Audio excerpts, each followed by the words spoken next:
My stay-at-home wife said, I hired a maid because cleaning is below me. You make enough money, so deal with it. I replied, you're absolutely right. Then I fired the maid, canceled my wife's credit cards, and served her divorce papers citing redundancy. Her face when I explained that if I'm paying a maid, I don't need a wife. I, 48M, am a corporate efficiency consultant. My job, simply put, is to walk into a bloated company, identify the dead weight, and cut it with a scalpel. I look for redundancies. I look for employees who are collecting a paycheck but providing zero value to the bottom line. I live my life by a simple spreadsheet, input versus output. If the input, money, effort exceeds the output, value, happiness, you terminate the project immediately. No sunk cost fallacy here. I've been married to Tiffany 32F for 4 years. We have no kids, no pets, no goldfish. We agreed early on I would focus on my career, which requires long hours and brings in a very healthy high 6-figure income, and she would manage the home front. The home front consists of a 2,800 square foot house in the suburbs. It has 4 bedrooms, 3 are empty guest rooms, a kitchen with appliances smarter than most of my interns, and a Roomba that does 60% of the vacuuming automatically. For the first year, Tiffany was great. Dinner was hot, shirts were pressed, life was good. But slowly, the scope creep set in. Year 2, she stopped cooking. It makes the house smell like onions, she said. We switched to a meal prep delivery service, $800 a month. Fine, I like the variety. Year 3, she stopped doing laundry. The iron is too heavy, she complained. We started using a wash and fold service, $400 a month. Fine, I hate folding. Year 4, she stopped everything. Her day, as far as I could tell via the security logs and credit card statements, consisted of Pilates at 10 a.m., brunch with the girls at noon, and manifesting on the couch until I got home. She became the CEO of doing nothing. I let it slide because I was busy with a massive merger in Chicago, and frankly, it's easier to throw money at a problem than to argue with a woman who thinks hard work is choosing the right filter on Instagram. But last Tuesday, the system crashed. I came home early, 2 p.m., because a client meeting canceled. I walked into my house expecting silence. Instead, I heard the hum of a vacuum cleaner. I walked into the living room. Tiffany was lying on the chaise lounge, wearing a silk robe, sipping a green smoothie and watching the Kardashians. A strange woman was on her hands and knees, scrubbing the baseboards. I stopped. Tiffany, who is this?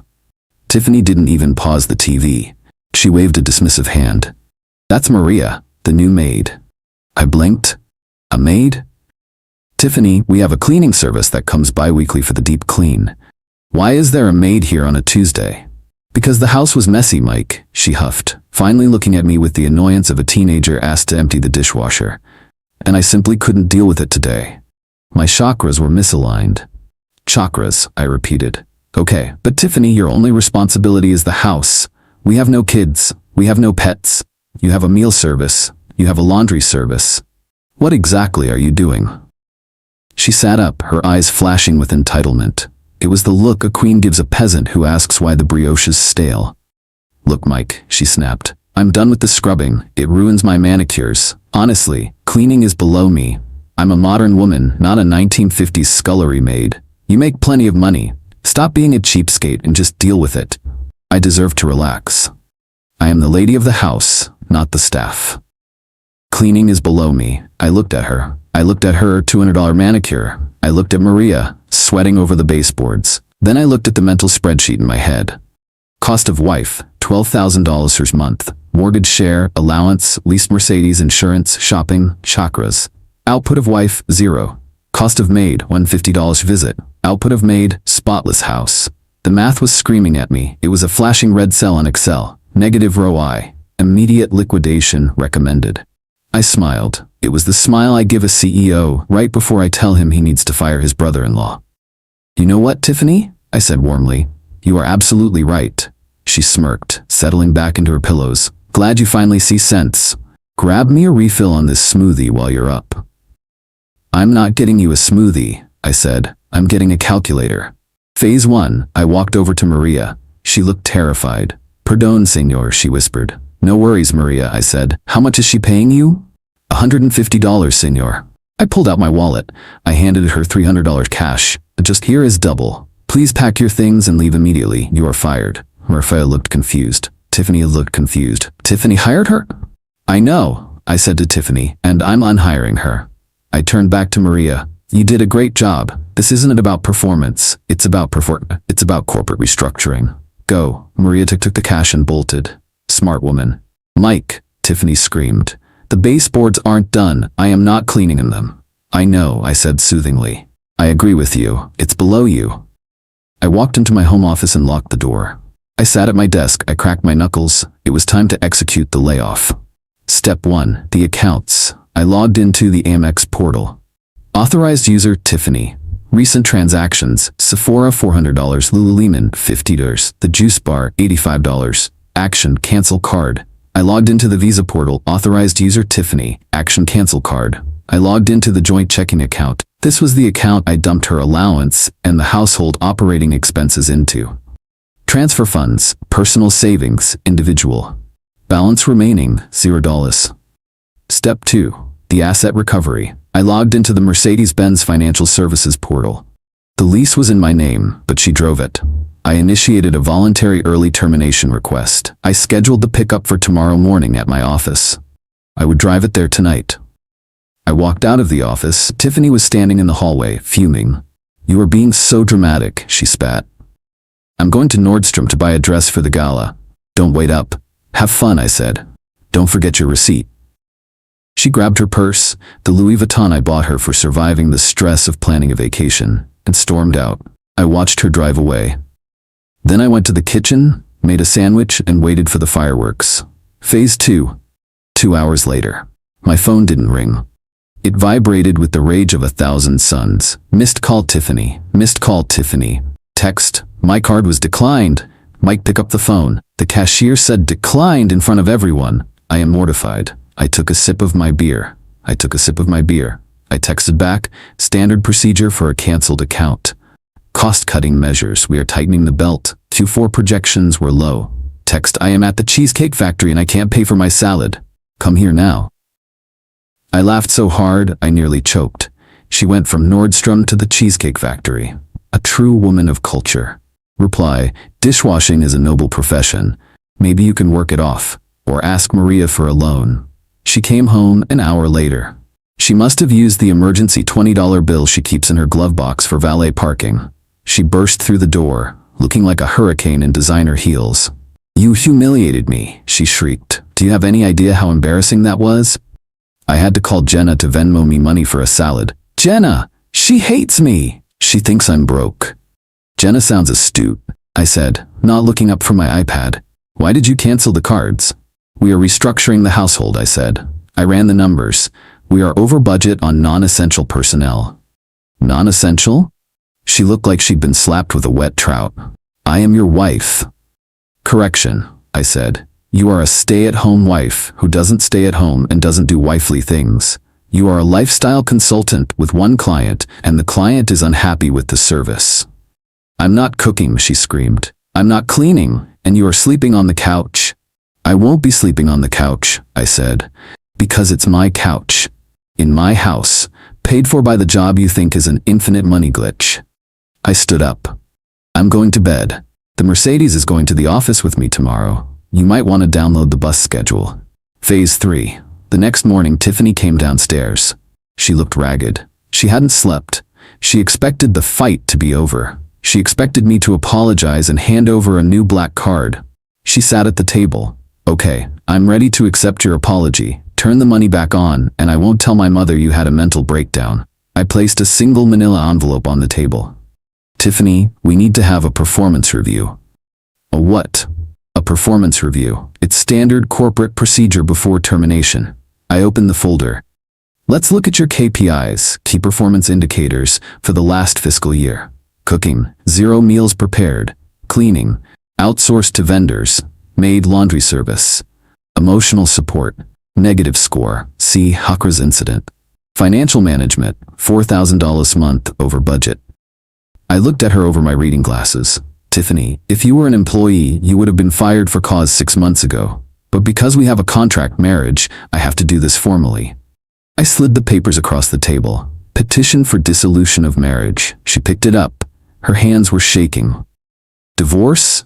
You're divorcing me because I hired a maid. No, I said. I'm divorcing you because of redundancy. Redundancy?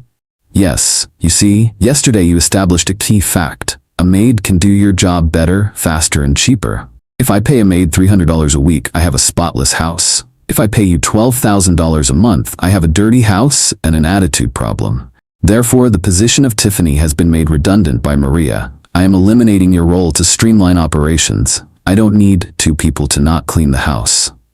She stood up, her face turning purple. You can't do this. I am your partner. I am entitled to half. I will take the business. I will take the house. Actually, I pointed to page 5. You signed a prenuptial agreement 4 years ago.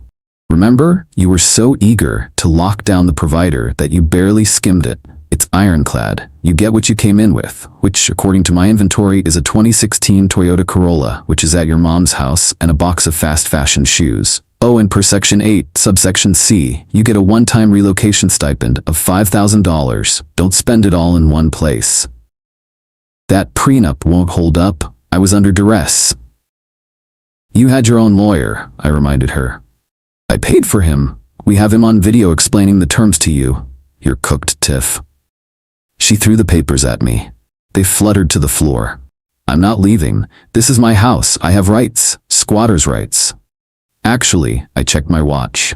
It's 9 a.m. The movers will be here at 10. Movers? Yes, I paid for a white glove service to pack your personal effects. Consider it a generous severance package. You have 1 hour to separate your Sephora haul from my assets. If you can't decide, I'll decide for you. And trust me, I'm very efficient. Phase 4. The next hour was the funniest thing I have ever witnessed. Tiffany went through the 5 stages of grief in about 45 minutes. 1. Denial. She sat on the floor crying. But we were going to go to Italy. Response. I am going to Italy. You are going to Ohio, where her mom lives. 2. Anger. She tried to break the Nespresso machine. Response. That's coming out of your $5,000 relocation stipend. Keep going, and you'll leave here owing me money. 3. Bargaining. This was the best part. Okay, I'll clean, I'll show you, I'm not useless. She ran to the kitchen, she grabbed a sponge. She looked at it like it was an alien artifact. She grabbed a bottle of bleach and tried to spray it on the mahogany dining table. Stop! I yelled, grabbing the bottle. Jesus, Tiffany? That's bleach. You'll ruin the finish. I'm cleaning, she sobbed. You're destroying assets? I said. You don't even know how to clean. You're unskilled labor. It would cost me more to train you than to replace you. 4. Depression. She collapsed on the rug. I can't live with my mother. She makes me eat carbs. Acceptance. The movers arrived. 3 burly guys named Tony, Sal, and Vinny. Pack everything in the pink room, I instructed, and the closet on the left. Leave the electronics. Leave the furniture. If it looks like it was bought at a kiosk, pack it. If it looks expensive, ask me. Tiffany sat on the front steps, sobbing into her phone. Mom, he's firing me. He called me redundant. He replaced me with a Roomba. I heard her mother screeching on the other end. I took the phone from Tiffany. Hello, Linda. You monster, Linda yelled. She's a delicate flower. She wasn't made for manual labor. She has anxiety. She can't work. Linda, I said, if she's a flower, she can go bloom in your garden. I'm returning the product. It's defective. It doesn't work as advertised. I don't have room for her. Linda panicked. I turned her room into a craft room. I'm doing scrapbooking now. Well, you better scrap together a cot, I said. She'll be there by dinner. Phase 5. Tiffany left at noon. She tried to take the Dyson vacuum cleaner. Put it down, I said. You said cleaning was below you. Why do you need a vacuum? It's pink, she wailed. It's $600, I said. Tony, put the vacuum back in the closet. She left in an Uber, paid for by her mom. Her Toyota Corolla had a dead battery at her mom's house, so she was officially a pedestrian. 2 days later, she tried to re-enter the house. She didn't have a key, but she tried the garage code. I had changed it to the date of our divorce filing. She didn't guess it. She stood at the doorbell camera. Mike, let me in. I need my moisturizing cream. It's the Lemur. It's $300. I spoke through the speaker. Submit a ticket to procurement. We'll review it in 3 to 5 business days. I hate you. I know, but the house is quiet and clean. Goodbye. Update. It's been 6 months. The divorce is finalized. The prenup held up like a tank. My lawyer said it was the easiest case of his career. She essentially terminated her own contract by refusing to perform duties, he joked. She got the $5,000 stipend in her car. That's it. I hired Maria back. I pay her $300 a visit now. She comes twice a week. She brings me homemade tamales. The house is spotless. My shirts are ironed. Total cost $2,400 a month. Savings compared to Tiffany, $9,600 a month. I took the savings and bought a classic 1969 Mustang. I named it the Severance Package. Tiffany is currently living with her mother. I heard from a mutual friend that she hit rock bottom. She tried to get a job as a lifestyle consultant for another wealthy family in town. She walked into the interview wearing Louboutins and demanded a $100 salary. They laughed her out of the room when they realized she couldn't even organize a pantry. She had to get a real job. She is working as a receptionist at a high-end gym. Apparently part of her job is wiping down the sweaty equipment after the meatheads use it. The irony is so delicious I could spread it on toast. She went from refusing to clean her own luxury home to wiping other people's sweat for minimum wage. Last week, she sent me a long email. No subject line. Body, I've been thinking. I was wrong. I shouldn't have said cleaning was below me. I realize that a partnership is about sharing the load. I'm willing to come back. I'll cook. I'm watching YouTube videos. I'll clean. I'll do whatever you want. Please, Mike. Mom is driving me crazy. She makes me pay rent and she critiques my eyebrows. I didn't reply. I just forwarded the email to Maria with a note. Job security looks good, Maria. Then I printed it out, framed it, and hung it in the laundry room. A reminder to never hire unqualified personnel again. I'm currently sitting on my clean couch in my clean house watching the game. Gentlemen, take it from an efficiency expert. Marriage is a partnership. If one partner thinks they are too good to contribute, they aren't a partner. They are a parasite. And you don't negotiate with parasites. You call the exterminator.